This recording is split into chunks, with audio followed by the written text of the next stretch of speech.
Bonjour, aujourd'hui je vais essayer de vous expliquer pourquoi il faut choisir des vins nature.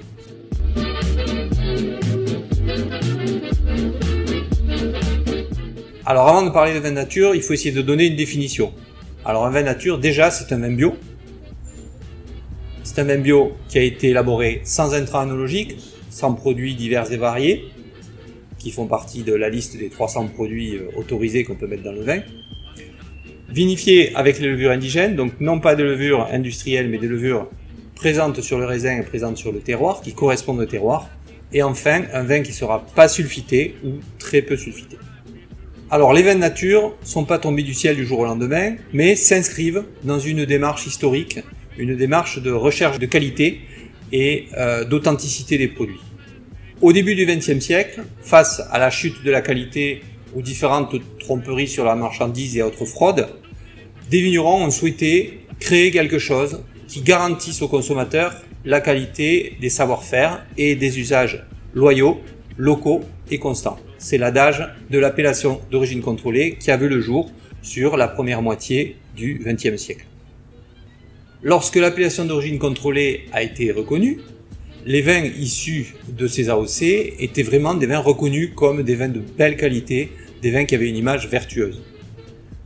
Un petit peu plus tard, dans le courant des années 70-80, l'industrie s'est invitée dans l'agriculture et aussi dans la viticulture, à la vigne avec les pesticides, à la cave avec les intrants œnologiques et avec des process industriels qui permettaient de faciliter les choses, on va dire, et surtout de standardiser les produits et de les enfermer dans un cadre qui correspondait à un marché.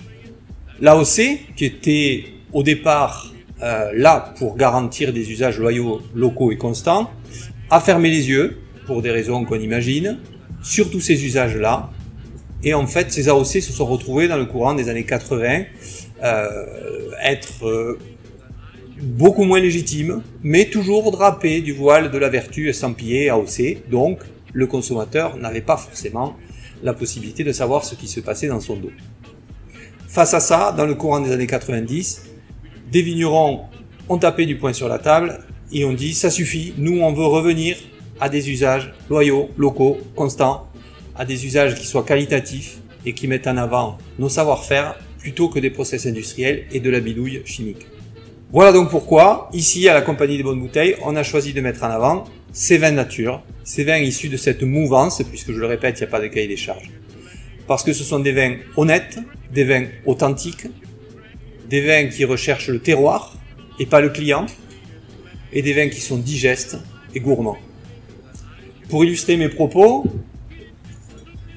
je souhaite mettre en avant l'Ondenc du domaine Plajol, ici tout à côté, qui est vraiment dans cette démarche-là, dans une recherche de savoir-faire ancestraux, de terroir, et qui souhaite présenter des produits qui sont pas forcément en phase avec un marché bien défini de produits standardisés issus de l'industrie, mais des vins authentiques, honnêtes, qui parlent, qui ont des choses à dire, qui ont parfois des profils un peu particuliers, mais qui sont très gourmands, très digestes et qui suscitent vraiment l'intérêt.